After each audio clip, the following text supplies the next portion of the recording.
Medical ও ব্যবসায়িক visa চালু করতে ভারত ইতিবাচক বলে জানিয়েছেন প্রধানমন্ত্রীর পররাষ্ট্র বিষয়ক উপদেষ্টা হুমায়ুন কবির। এক সপ্তাহের মধ্যে বিষয়টির অগ্রগতি দৃশ্যমান হবে বলেও আশাবাদী তিনি। এছাড়া শেখ হাসিনাকে আইনি প্রক্রিয়ায় দেশে ফেরাতে আলোচনা হয়েছে দিল্লির সঙ্গে। সকালে প্রধানমন্ত্রীর সঙ্গে বৈঠক শেষে এসব কথা জানান তিনি। বিগত সময়ে বন্ধ হওয়া নানা দেশের শ্রমবাজার চালু ও সম্পর্ক পুনরুদ্ধারে কাজ করছে নতুন সরকার।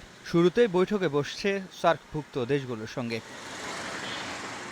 পররাষ্ট্রমন্ত্রীর সাম্প্রতিক ভারত সফরের পর জনমনের প্রশ্ন ছিল, প্রতিবেশী দেশটির সঙ্গে সম্পর্কের বরফ কি গলবে? সোমবার এ নিয়ে প্রধানমন্ত্রীর সঙ্গে বৈঠক করেন পররাষ্ট্রমন্ত্রী ও পররাষ্ট্র উপদেষ্টা। পরে উপদেষ্টা জানান, মেডিকেল ও ব্যবসায়িক ভিসা চালুর বিষয়ে ইতিবাচক ভারত। সপ্তাহখানেকের মধ্যেই অগ্রগতি দৃশ্যমান হবে।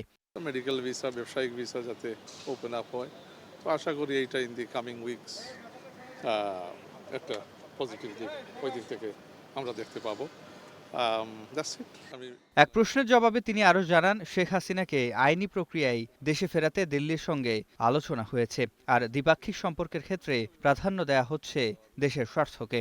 সে তো একটা স্বৈরাচার, একটা রাষ্ট্রীয় মানে একটা সন্ত্রাসী, এবং এখন এটা আন্তর্জাতিক টেররিস্ট হিসাবে পরে আছে ভারতের স্পেসে। হ্যাঁ, ফেরত আমার ব্যাপারে তো আমরা বলছি তো জুডিশিয়াল প্রসেসে আমরা এটা এগোচ্ছি, আমরা চাবো।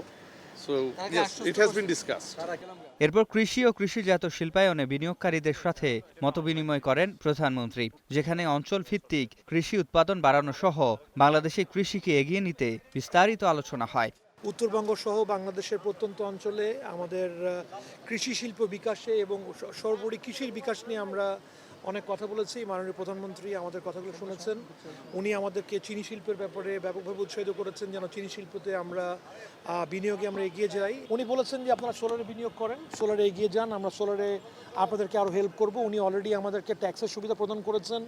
এদিকে সকালে প্রধানমন্ত্রীর সঙ্গে সাক্ষাৎ করেন টেলিনর গ্রুপের প্রধান নির্বাহী কর্মকর্তা বেনেডিক্টে শিলব্রেড ফাসমার। সিফাত শাহরিয়ার, স্টার নিউজ, ঢাকা।